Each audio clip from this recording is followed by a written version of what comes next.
Welcome to Time News Studios.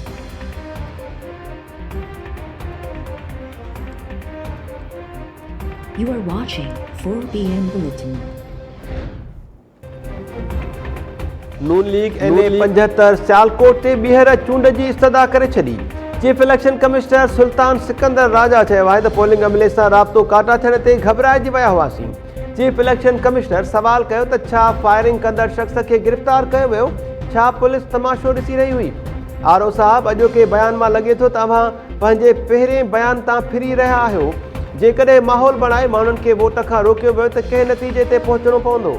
Returning officer chief election commissioner के ॿुधायो त 20 presiding officers मां रुगो 7 ऑफिसर्स बयान रिकॉर्ड कराइण आया। मौसम ख़राब हुजण सबबि पुलिस सां वायरलेस ते राब्तो न थी रहियो हो। चइनि पोलिंग स्टेशन जे नतीजनि में प्रिजाइडिंग ऑफिसर्स ऐं उम्मीदवारनि पारां फराहम कयल फॉर्म 45 में को फ़र्क़ु नाहे। इलेक्शन कमीशन में नून लीग जी उम्मीदवार नौशीन इफ्तिखार ॿुधायो त डीएसपी खेसि गोली हणण जी धमकी ॾिनी। पुलिस तशद्दुद जो निशानो बणाइण सां गॾु चादर बि खसे वरिती। इलेक्शन कमीशन मामले ते कार्रवाई ख़मीस ताईं मुलतवी करे छॾी।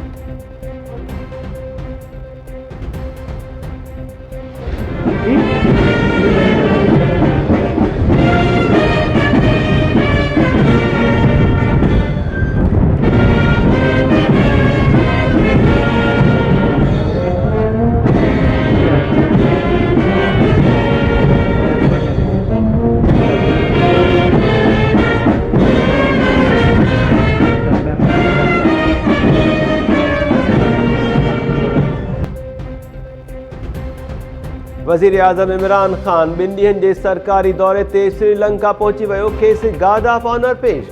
श्रीलंका जे वज़ीर आज़म पारां इमरान ख़ान जो इस्तक़बाल कयो वियो। 2 ॾींहनि जे दौरे दौरान ॿिन्ही मुल्कनि में गॾियल वापार समेत मुख़्तलिफ़ मुआहदनि ते सयूं कयूं वेंदियूं।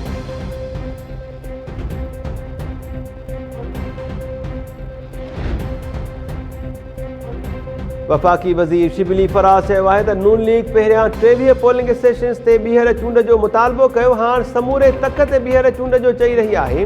ही मौक़िफ़ तब्दील कंदा रहंदा आहिनि। हुकूमत जी पोज़ीशन वाज़े आहे।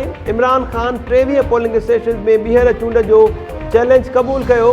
ॿीहर चूंड थी त नून लीग खे ज़िलत बर्दाश्त करणी पवंदी।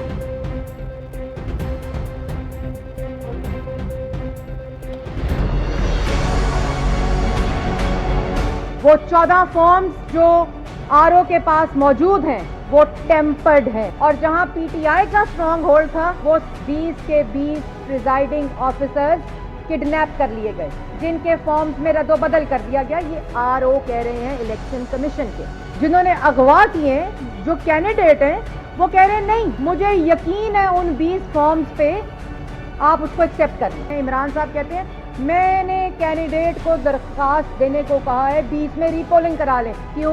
मामा जी का बेड़ा है। पूरा पाकिस्तान आज इलेक्शन कमीशन की तरफ देख रहा है, लेकिन आज इलेक्शन कमीशन को ये फैसले के जरिए डेटरेंस और प्रेसिडेंट कायम करनी पड़ेगी कि आइंदा आने वाला इलेक्शन इस तरह भेंट ना चढ़े वोट चोरों के।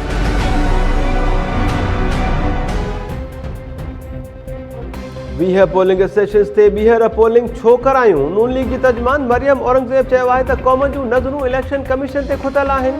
पीटीआई वारनि इहा सॼी साज़िश 20 पोलिंग स्टेशन्स खे तकरारी बणाइण लाइ कई। अॼु इलेक्शन कमीशन में आरओ सॼो रिकॉर्ड पेश करे छॾियो। अगवा ॼाणायल प्रिजाइडिंग ऑफिसर सुबुह 5:30 वॻे पुलिस मोबाइल्स मां हथ आया। ख्वाजा सद रफ़ीक चयो त इन 75 डस्का ते धांधली न पर धांधलो थियो आहे। इलेक्शन रिकॉर्ड ग़ाइब कयो वियो। खुरम दस्तगीर चयो त 96 कलाकनि बाद पंजाब हुकूमत इहो ॿुधाइण में नाकाम आहे त प्रिजाइडिंग ऑफिसर्स खे कंहिं अगवा कयो हो।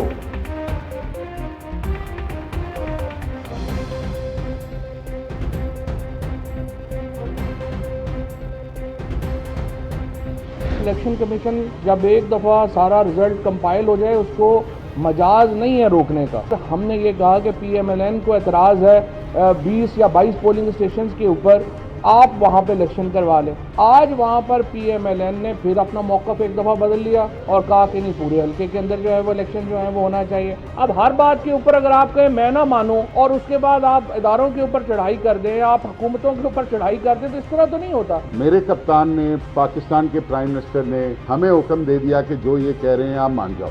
अब वो जो उनकी कंप्लेन है, जो रिटन है, इन राइटिंग है, वो उससे मुकर गए। लीगली हमारा कोई right नहीं नोटिफिकेशन बनता। होना चाहिए, आज ही होना चाहिए। सेक्शन 90 और 92 पढ़ लें। इनको कोई ऑब्जेक्शन है तो वो ऑब्जेक्शन जो है वो इस नोटिफिकेशन के बाद कर दी।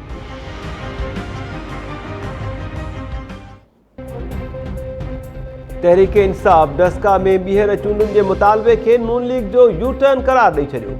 वफ़ाक़ी वज़ीर फवाद चौधरी चयो आहे त नवाज़ लीग 20 पोलिंग स्टेशन्स ते ॿीहर पोलिंग वारे मौक़िफ़ तां फिरी वई।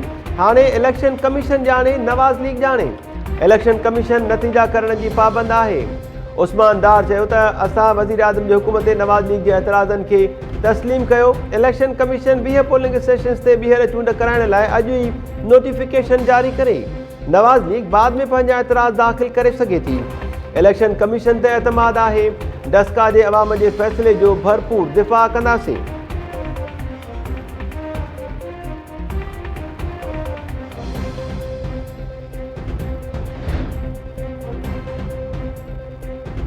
सिंध में नए तालीमी साल खां अॻु उस्तादनि जी बदिली ते लॻायल पाबंदी ख़तम करण जी मंज़ूरी। साल 2018 खां उस्तादनि मथां शहरी इलाइक़नि में बदिली कराइण ते पाबंदी लॻल हुई। सिंध काबीना जे इजलास में ब्रीफिंग दौरान चयो वियो आहे त औरत उस्तादनि खे संदनि घरनि जे भर पासे बदिली करण खे तरजीह ॾिनी वेंदी। कंहिं बि स्कूल मां उस्ताद रिटायर थियण जी सूरत में ॿिए स्कूल जे उस्ताद खे उते बदिली कयो वेंदो। ट्रांसफर केस में वेडलॉक, बेभा या बीमार उस्ताद जी बदिलियुनि बाबति दरख़्वास्तुनि खे तरजीह ॾिनी वेंदी। उस्ताद पंहिंजी बदिली लाइ जनवरी महीने जे ॿिए हफ़्ते खां ई एप्लीकेशन दाख़िल करे सघंदा। ई एप्लीकेशन जी दरख़्वास्त जाइज़ो वठण बैदि नओं तालीमी साल शुरू थियण खां अॻु बदिली कई वेंदी। वॾे वज़ीर मुराद अली शाह बल्दियात खाते खे हिदायत कई आहे त पंहिंजे मुलाज़िमनि जी पेंशन जा मसइला पाण हल करे हुकूमत रिटायर्ड मुलाज़िमनि जा मसइला हल करणु घुरे थी।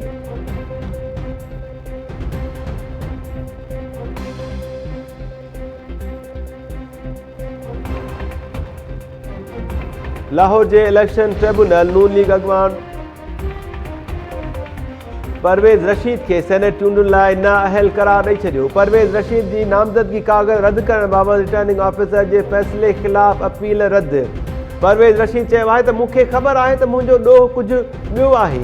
सज़ा कंहिं ॿी ॻाल्हि ते ॾियारी पई वञे।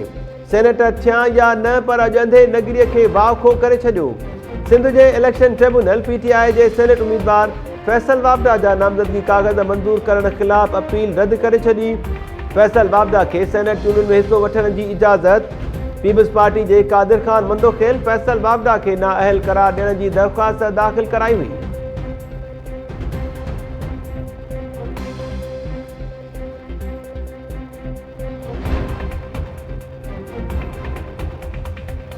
सुप्रीम कोर्ट में सेनेट चूंडूं ओपन बैलेट ज़रिए कराइण बाबति सदारती रेफरेंस ते ॿुधणी। अटॉर्नी जनरल दलील ॾिना त आयरलैंड जे ऐवान में ॻुझी वोटिंग लाज़मी करार ॾिनल आहे। रज़ा रब्बानी चयो त हीउ सेनेट या आवाम चूंडुनि जो न, पर ॻुझी वोटिंग जो मसइलो आहे। चीफ जस्टिस रिमार्क ॾिना त आम शहरनि लाइ ॻुझी वोटिंग लाज़मी आहे। जस्टिस एजाज़ुल अहसन चयो त ॻुझी वोटिंग सिधीअ रीति नुमाइंदगीअ लाइ आहे।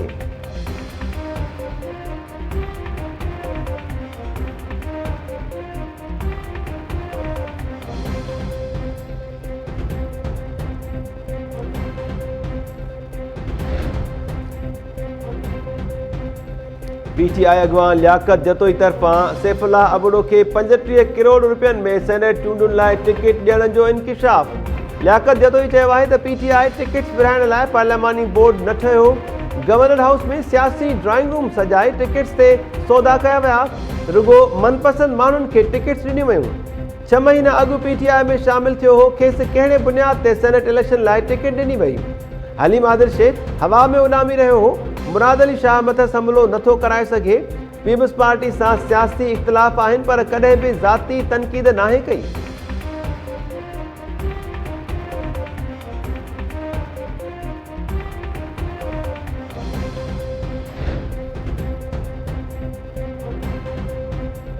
बलोचिस्तान में PTI जे पार्लियामानी अॻवान यार मोहम्मद रिंद बि सेनेट चूंडुनि लाइ उम्मीदवारनि खे टिकट्स विराइण ते एतिराज़ वारे छॾिया। बलोचिस्तान जे सूबाई वज़ीर यार मोहम्मद रिंद चयो आहे त सूबे में रुगो मनपसंद माण्हुनि खे टिकट्स ॾिनियूं वयूं।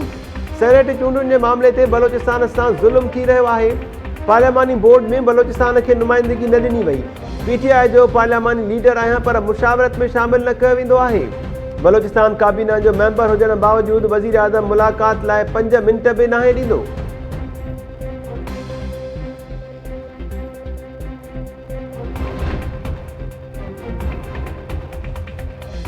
सिंध असेंबली में अपोजिशन लीडर हलीम आदिल शेख जो जिन्हा अस्पताल में इलाज जारी। डॉक्टर्स जो चवण आहे त हलीम आदिल शेख के जंग में धकु लगण सबब सोज आहे। अपोजिशन लीडर जूं मुख़्तलिफ़ टेस्ट कयूं वियूं आहिनि। सिंध असेंबली में अपोजिशन मेंबर्स हसनैन मिर्ज़ा, खुरम शेर ज़मान, राजा अज़हर, नंद कुमार गोकलाणी ऐं ॿियनि जी स्पीकर आगा सिराज दुरानी सां मुलाक़ात। हलीम आदिल शेख ते जेल में तशद्दुद ते एहतजाज रिकॉर्ड करायो। स्पीकर चयो त अपोजिशन लीडर समेत केर बि हुजे कानून हथ में खणंदड़ ख़िलाफ़ कार्रवाई थींदी।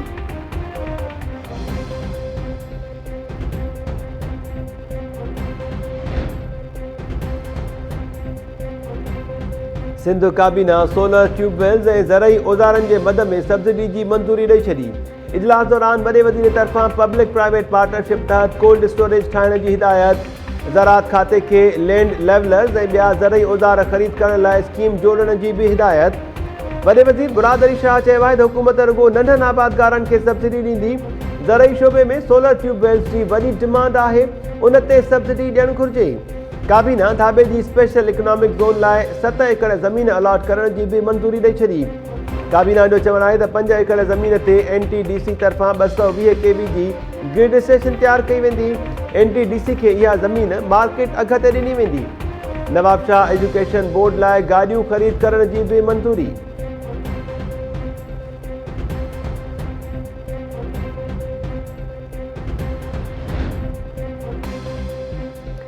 खैरपुर नाथन शाह में वहशी जवाबदार पारां नींगरीअ सां मुबैना ज़्यादती। मुतासिर नींगरी बेहोशी वारी हालत में हथ।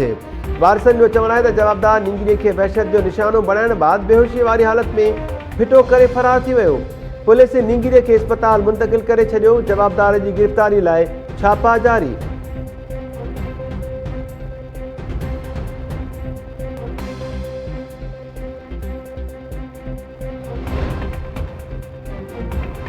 शिकारपुर वेझो रुस्तम वासी 2 ॻोठाणा मुबैना तौर अगवा। असद ऐं शाहिद अली 3 दोस्तनि सां गॾु सखन में शादी तकरीब में शिरकत बाद वापसि अची रहिया हुआ त हथियारबंदनि खेनि यरगुमाल बणाए वरितो।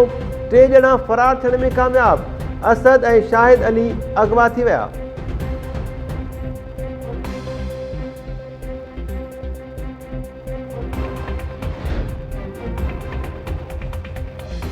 मनहरो भरिसां हथियारबंदनि जो घर ते हमिलो। 2 हिंदू नींगरियूं मुबैना तौर अगवा। ॻोठ मोहम्मद पनाह ॾाहिरीअ में 9 वरहनि जी सवेरा ऐं 12 वरहनि जी मीना भील खे अगवा करण जो इल्ज़ाम। पुलिस वाक़े जी रिपोर्ट दाख़िल कंदे इल्ज़ाम हेठि आयल 3 ॼणनि खे गिरफ़्तार करे वरितो।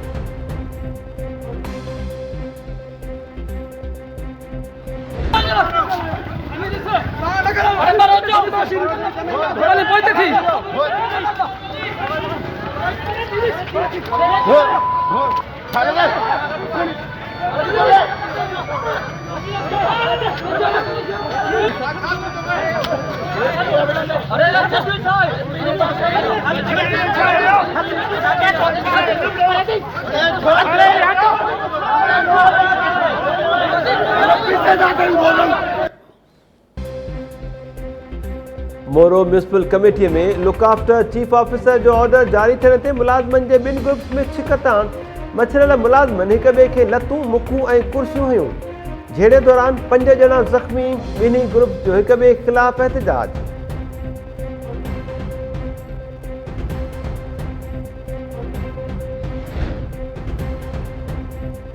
दादू सिविल अस्पताल जे डॉक्टर्स पारां ॻोठाणे जो नाज़ुक उज़वो कटजण जी तस्दीक। ॻोठ फतेह खान ज़ऊर वासी शहमीर ज़ऊर खे ॻणितीअ जोगी हालत में अस्पताल आंदो वियो। पुलिस मूजिबि ॻोठाणा वाक़े बाद मुख़्तलिफ़ ॻाल्हियूं करे रहिया आहिनि। जांच शुरू कई आहे।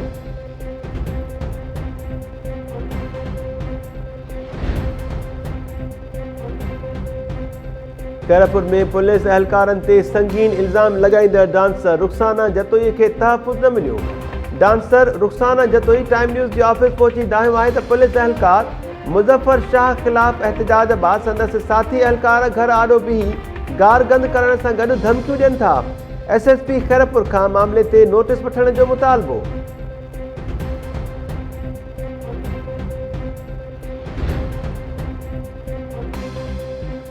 कंधकोट भरसा मल्हेर शाख मां नौजवान जो गोलियूं लॻल लाश हथ 23 वरनि जे फ़क़ीरो गोलो तौर सुञाणप पुलिस जो चवणु आहे त नौजवान खे गोली लॻल आहे वधीक जांच कयूं पिया।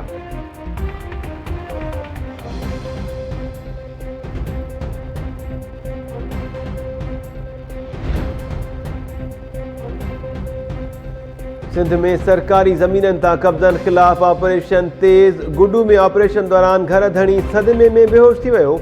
गढ़ी हसन में वाहन ऐं शाखनि जे कपड़नि ते अॼुकल्ह घर ढाहिण लाइ नोटिस मिलण बैदि रहवासियुनि पाण मुरादो पंहिंजा घर ढाहिण शुरू करे छॾिया। कादिरपुर में डिंगड़ी वाह ते घर ढाहिण दौरान क्रेन जे टकर में हिकु ॻोठाणो ज़ख़्मी। जाम नवाज़ अली में दुकानदारनि दिलोर शाख जे कपड़नि ते अॼुकल्ह दुकान पाण मुरादो ढाहिण शुरू करे छॾिया।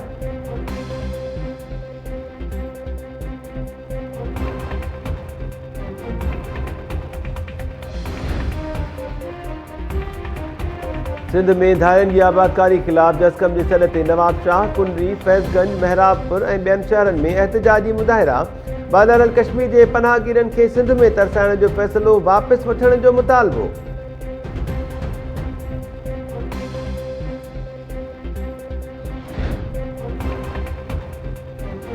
ऐं पाकिस्तान सुपर लीग जे 5 मैच में मुल्तान सुल्तान ऐं पेशावर ज़ल्मी में अॼु मुक़ाबलो थींदो। मैच अॼु शाम 7 वॻे कराची नेशनल स्टेडियम में शुरू थींदी।